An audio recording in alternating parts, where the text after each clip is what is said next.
Kembali kita bahas soal hakim yang meragukan keterangan Ferdy Sambo, Ricky Rizal dan juga Kuat Maruf bersama Asep Iwan Irawan dan juga Handoko Gani.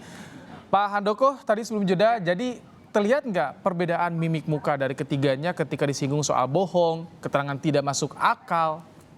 Ya, ya. Yang menarik waktu saya bahas satu-satu ya, ketika misalnya Ricky Rizal tuh dicecar gitu loh hakim. Saudara kok bisa lupa gitu ya, perintah penting, satu hal penting yaitu perintah woi tembak. Nah, kalau saya perhatikan apa yang disampaikan Ricky Rizal ini bukan satu hal yang bohong gitu. Artinya memang dia tidak mendengar. Ya, ini perkara dia tidak mendengar atau memang tidak ada suara yang dimaksud itu hakim kurang menyecar. Ini yang mungkin Oke. jadi satu pesanan buat saya ya. Karena begitu dikatakan, oh saya tidak mendengar yang mulia. Saya tidak mendengar yang mulia ini punya dua makna. Betul ada suaranya terus saya tidak mendengar atau saya memang tidak ada suaranya jadi saya tidak mendengar gitu ya. Nah itu poin penting, poin tembak. Kemudian kan ada perbedaan yaitu ketika eh, Eliezer mengatakan adanya perintah Sambo untuk almarhum jongkok. Nah ini kan tidak diakui oleh almarhum ya, sorry tidak diakui oleh Ferdy Sambo. Dan juga seingat saya Ricky Rizal dan apa namanya Kuat Maruf juga tidak mengakui tentang adanya hal tersebut.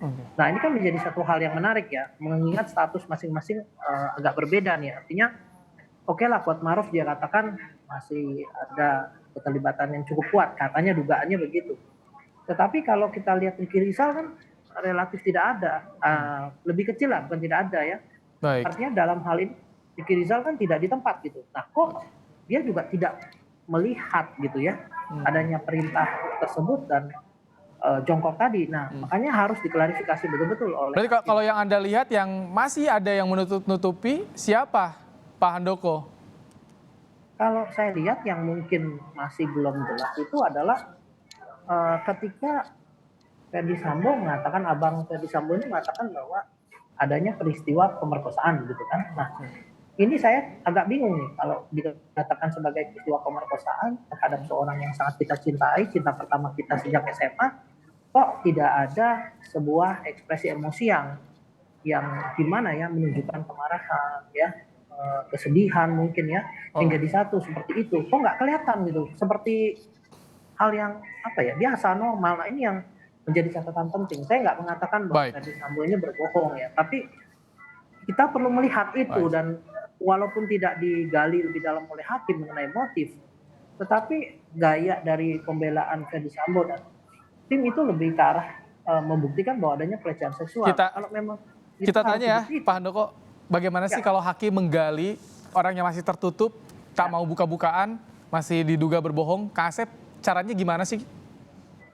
Ya, jadi berbagai macam cara hakim untuk menggali berapa keterangan saksi maupun terdakwa itu memang diajarkan baik psikologi hakim bagaimana cara bertanya.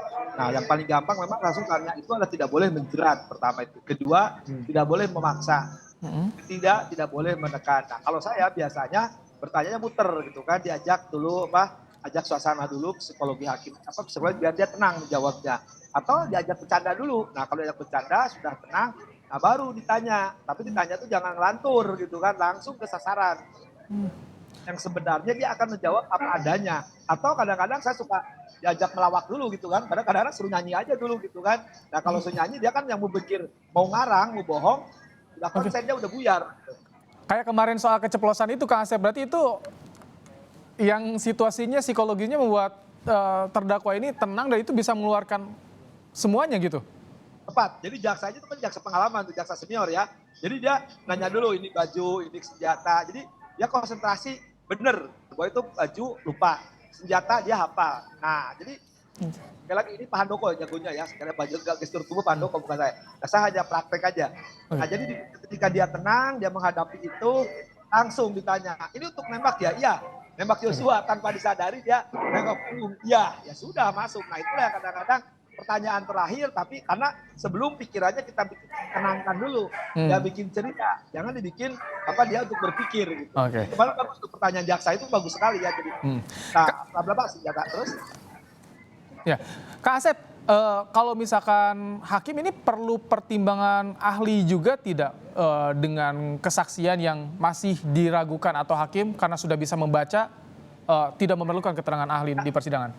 Oh, jadi gini nih, kan alat bukti itu ada keterangan saksi, keterangan ahli. Nah, ketika dia nembak kan yang paling gampang tuh gini, Eliezer menyatakan nembak 3-4 kali, yang kata si S adalah 5 kali. Faktanya luka lebih dari 5, selongsong yang keluar lebih dari 5, peluru yang ada di situ lebih dari 2. Nah, nanti kan dicocokkan oleh ahli. Nah, sekarang saling menyangka. Kalau kata Eliezer X, nah kata si ini Y gitu. Gampang nanti kata ahli ahli forensik, ini lukanya lebih dari 5, berarti penembaknya lebih dari kali ya.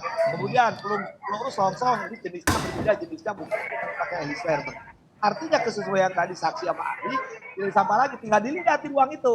Di ruang itu kan cuma ada 5 orang. FS, TC, KM, RR sama E mengakui. Si RE malah sama si RR sama si KM menyatakan tidak mendengar. Ya sudahlah, biar diperiksa dokter mata, dokter THT. Ya tinggal 2. Kalau peluru yang keluar lebih dari 3-4 kali ternyata lebih, ya pilihannya tinggal yang 2 orang itu. Masa peluru keluar dari Ukraina atau Rusia? Berbeda itu tentunya. Baik. Ya kalau duren juga. Baik.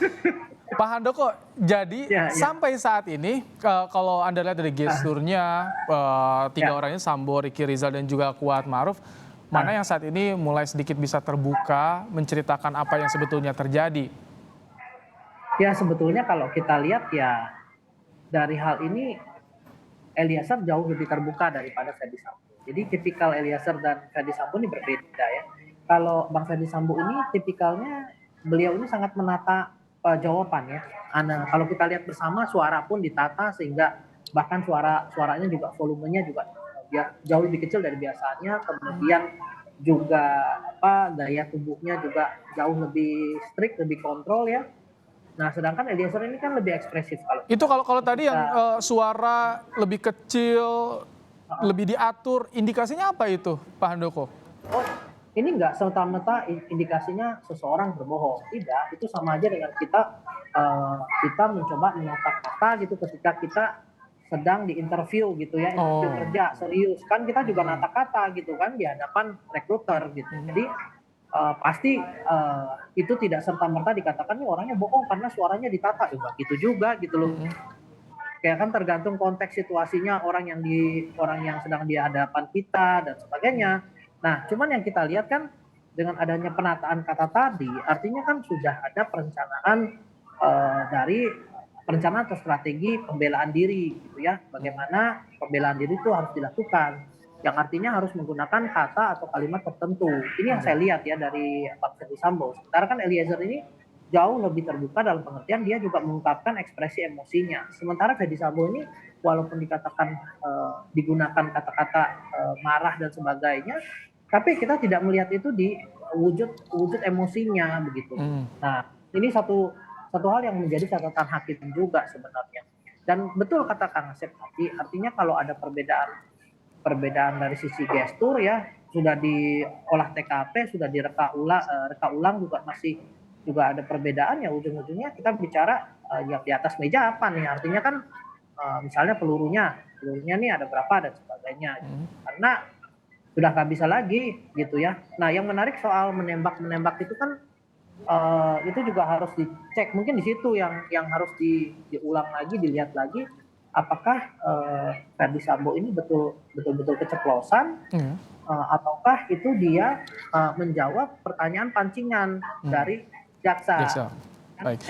Ini juga harus clear ya, karena kalau saya sekilas melihat masih ada kemungkinan itu, karena pas saya lihat itu jaksa juga bertanya, misalnya ini menembak punggung siapa? Dijawab Yosua gitu. Jadi takutnya mengarah ke situ. Baik. Makanya betul-betul harus diputar ulang. Kang Asep, kalau Anda lihat gimana soal tadi? Apakah itu hanya karena terjebak pancingan jaksa atau memang tadi karena psikologinya sudah nyaman, jadi tiba-tiba itu bisa keluar begitu saja? Nah, itu kan pernyataan lurus seperti Eliezer ngomong mengalir. Ya nggak mungkin tiba-tiba keluar Yosua. Wong dia sejak awal juga mengatakan saya tidak menembak. Harusnya kan di-clear waktu gini, paling gampang tuh waktu ditanya dulu ya. Ada pertanyaan ya dari jaksa, kemudian bisa jelaskan katanya kan. Wah, berarti kan dia juga tidak menjelaskan. Cuma setelah itu dia kaget kan. karena mungkin keceplosan dalam tanda petik, ya bukan keceplosan menurut saya, itulah mengalir Spontanitas ya. Betul, spontanitas dalam arti emang keluar dari hatinya, itulah mungkin satu-satunya kejujuran yang terucapkan di persidangan. Kang Asep, susah nggak sih menggali kejujuran dari yang berperkara itu, memainkan psikologinya agar mereka terbuka, Kang Asep? Ya tadi hakim itu jam terbang seperti gini, bengkel, kemudian Anda juga reporter bagaimana menggali narasumber kan. Hakim pun sama, sebenarnya hakim banyak belajar juga dari jurnalis ya, bagaimana menggali narasumber, bagaimana menggali saksi, menggali terdakwa di ruang sidang. Memang itu butuh, memang di panggung kuliah nggak ada, itu hanya diajarkan di pelatihan hakim dan dapat dipraktek jam terbang. Yang ini secara ilmunya yang dipelajari oleh Pak Handoko Gani, kami kan hanya dalam praktek. Nah sekarang kan ada keilmuan yang muncul baru, gestur tubuh itu kan maaf ya, kelompoknya Pak Handoko Gani ini kan yang sekarang bisa membaca dan menuangkan dalam bentuk ilmiah. Kalau kami kan spontan tadi, alamiah aja nanya orang tuh, misalkan gini, ya, oh ini jujur nggak jujur, gampang kok. Itu tuh insting hakim udah keluar dengan sendiri. Istilah orang suka nyebut, itulah ya. Kalau hal kami hakim jujur, hakim memang tidak ada kepentingan, ya sejak awal juga mengalir, ya mungkin apa karena alamiah, naluriah, ya itu semua keluar gitu ya. Itu kan terlihat. Orang itu terlihat karena kita nggak kepentingan, tapi kalau hakimnya kepentingan memihak terdakwa, memihak saksi atau di pendata penggugat tergugat, hakim juga kelihatan ada muatan. Kalau kita nggak kepentingan ya nanya aja, oh ini pembunuhan gampang kok, itu siapa yang tembak, oh tinggal sekian keluar sekian, ya sudah logikanya itu jalan. Baik, Pak Handoko, kalau Anda lihat di persidangan kemarin ketika tiga-tiganya dikonfrontasi, dipertemukan nih, melihat ada keterkaitan nggak sih mereka, Pak Handoko? Tadi Sambo, Ricky Rizal dan Kuatmaruf terlihat masih kayak ada pengaruh Sambo di situ. Oh, nggak ada. Jadi kalau saya lihat yang pasti Eliezer sudah bisa dikatakan tidak ada ya. Artinya kan kalau Eliezer kan sudah lepas karena yang membuktikan, yang JC-nya. Nah kalau dua yang tadi, yang lainnya? Kalau Ricky Rizal relatif ini ya, relatif netral, dalam pengertian dia juga berusaha membela diri dan dia juga memang posisinya jauh lebih menguntungkan. Artinya kan sesuai dengan keterangan Ferdy Sambo dan juga keterangan Ricky Rizal sendiri, dikatakan dia sempat keluar kan, dia sempat tidak berada di ruangan tersebut gitu ya. Jadi katanya pada saat balik-balik kembali sudah jadi jenazah gitu kan. Artinya dia itu relatif aman, lebih aman daripada yang lain gitu ya. Nah jadi berarti di ruangan itu kan tinggal 3, Ferdy Sambo, Eliezer dan Kuatmaruf ya, kalau saya nggak salah ya, tolong koreksi. Nah berarti kan tinggal dilihat dari situ aja gitu ya, 3 orang itu. Nah kalau bicara tentang Kuatmaruf ini sendiri kan, mohon izin, Kuatmaruf ini kan seperti pelayan gitu ya. Artinya kan ini juga perlu disingkapi dengan betul-betul jernih ya. Artinya apakah Kuatmaruf ini seorang yang intelektual, seseorang yang punya niat sendiri, ataukah dia seperti pelayan rumah tangga pada umumnya gitu, disuruh gosok-gosok, disuruh ngepel-ngepel gitu ya, disuruh berdiri di situ berdiri gitu. Jadi dia nggak tahu apa-apa gitu. Pak Handoko Gani, pakar mikroekspresi, dan juga Kang Asep Hewan Irawan, mantan hakim, pakar hukum pidana, terima kasih telah berbagi pandangan dan juga pendapatnya dalam program Kompas Petang sore hari ini. Sehat selalu Bapak-Bapak, terima kasih. Terima kasih.